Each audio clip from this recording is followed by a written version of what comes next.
الرحمن الرحیم نحمده ونصلي ونسلم على رسوله الكريم اما بعد. نن ډیر زیات اهمیت والا سبق دی. هغه د ټولو نه مخکې ذهن کې دا خبره کیدی موږ د وسه پورې مبتدا خبر، مرکب مفید، غیر مفید، جمله خبریه، انشائیه، اسمیه، فعلیه، اسم، فعل، حرف، دا ټول منګه اوی تعریفات داغي. بعض سیزونه داسي چې د هغې د تعریف د وجې نه انسان ته په ذهن کې هغه سیز راځي او انسان په هغې باندې مکمل طور باندې پوهیږي. خو بعض دفعه د علاماتو نه هم د یو سیز پہچان کیږي چې د یو سیز علامت انسان وپیژني نو فوراً ورته پته ولګي چې دا پلان کې سیز دی. نو موږ به د دې مختلف سیزونو ضوابط هم ذکر کو او فوائد بم ذکر کو، پہچان بم ذکر کو چې مثلا اسم، فعل، حرف بسنګ پیژنو، مرکب مفید، غیر مفید بسنګ پیژنو، جمله اسمیه، جمله فعلیه بسنګ پیژنو، جمله خبریه او جمله انشائیه بسنګ پیژنو، مسند بسنګ پیژنو، مسند الیه بسنګ پیژنو او دا سیزونه بسنګ پیژنو. نو ذهن کې دا خبره کیدی چې د اسم، فعل او حرف د هغې علامات موږ ذکر کړیو، پہچان یې موږ ذکر کړو چې په یو څیز کې دغه علامات بیا موندی شي نو هغه به اسمي، په یو څیز کې یو کلمه کې علامات دغه بیا موندی شي نو هغه به فعلي، او یو کلمه د اسم او فعل د علاماتو نه او د نشاناتو نه او د خواصو نه خالی نو هغه به حرفي. دا موږ ویلیو او هغه آسان هم دی. مخکې راځو د مرکب مفید او غیر مفید پہچان ته. ګوره د مرکب چې کله موږ ترجمه کو د اردو نو اکثر به په مرکب مفید کې راځي ہے، ہیں، ہوں، ہوگا، ہوگی، ہونگے، ہونگی، تا، تے، تھی، دا الفاظ به پکې راځي. چې کله د یو کلمې ترجمه من وکړو او په هغې کې الفاظ دا راشي نو پته به ولګي چې دا مرکب مفید دی، مرکب غیر مفید نه دی.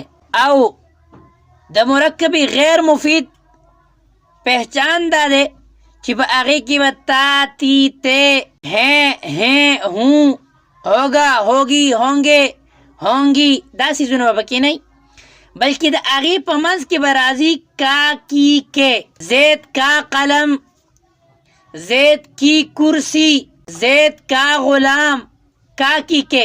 دا چې کله په یو ترکیب کې راشي نو دقه علامت دی چې دا چې کومه دی مرکب اضافي جوړیږي او مرکب غیر مفید دی.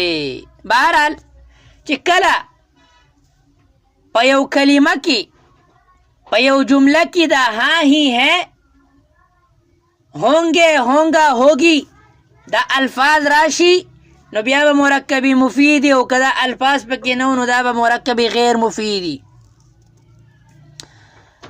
د دې سره نور قواعد او ضوابط د مرکب مفید او غیر مفید هغه هم چې کومه دی نو ذهن کې ایښودل پکار دي چې ګوره په مرکب مفید کې چې کله مرکب مفیدی نو په هغې باندې عطف کول صحیح او چې کله غیر مفیدی نو په هغې باندې عطف کول صحیح نه. خو چې کله مرکب مفیدی نو په مرکب مفید بیا په هغې باندې عطف وقف کول صحیح دی. انسان په وقف وکي او پوره پوه شي په خبره باندې بس دقه د جملې نه مقصد دی. نور به موږ قواعد او ضوابط د دې لپاره وایو. لہذا په دې پسې موږ ویلې وه جمله اسمیه او جمله فعلیه. نو د جمله اسمیه او فعلیه پہچان دا دی موږ مخکې ویلو په تعریف کې. جملې اولني جز ته به ګورو، اسم دی یا فعل دی، د حرف څه اعتبار به نه که اسمي نو جمله اسمیه بی او که فعلی نو جمله فعلیه بی. آسان پہچان دی د جمله اسمی او جمله فعلیه. بیا پکې موږ ویلو جمله خبریه او انشائیه پہچان. نو جمله خبریه او انشائیه موږ به جمله اول وګورو چې آیا دا د انشائیه د 10 قسمونو نه پکې یو قسم دی که نه دی. نو که نه نو دا به جمله خبریه او که وي نو دا به جمله انشائیه. تیره مخکې موږ ویلو مسند او مسند الیه. نو د مسند او مسند الیه پہچان دا دی چې په کم سیز باندې حکم لګي هغې ته وایي مسند الیه او حکم ته مسند وایي. مثلا موږ وایو زیدون ضاربون. نو د ضاربون د وهلو دا حکم دا په زید باندې لګېدلی دی. نو لہذا زیدون مسند الیه ده او ضاربون مسند دی او حکم دی. دغه شان موږ وایو ضرب عمرون. نو اوس د وهلو حکم په عمر باندې لګي نو عمر به مسند الیه او ضربه به مسندي. نو پته ولګېده که جمله فعلیه وه نو حکم چې په چا لګي هغه به مسند الیه. که جمله اسمیه وه بیا هم حکم په چا باندې لګي نو هغه به مسند الیه. مثلا موږ وایو الطعام حاضرون. خوراک حاضر دی. نو د حاضرېدو د حضور د راوړی کېدو د موجود کېدو حکم لګېدلی په الطعامو باندې او موږ دا ووي په کم سیز باندې چې حکم لګي نو هغه به مسند الیه او د کم سیز حکم چې لګي نو هغه به مسند.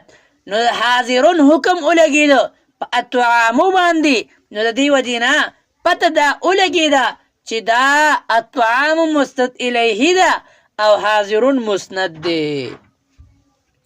او دا موږ ویلو چې د جملې اسمیه او فعلیه پہچان هغه د جملې د اجزای اصلیو نه به کېږي. اجزاو اصلیو ته به ګورو. دا مختصر شان پہچانو د دې کم سبق چې موږ ویلو د هغې پہچان. امید دی دا پہچان به په سمجھ کې راغلی.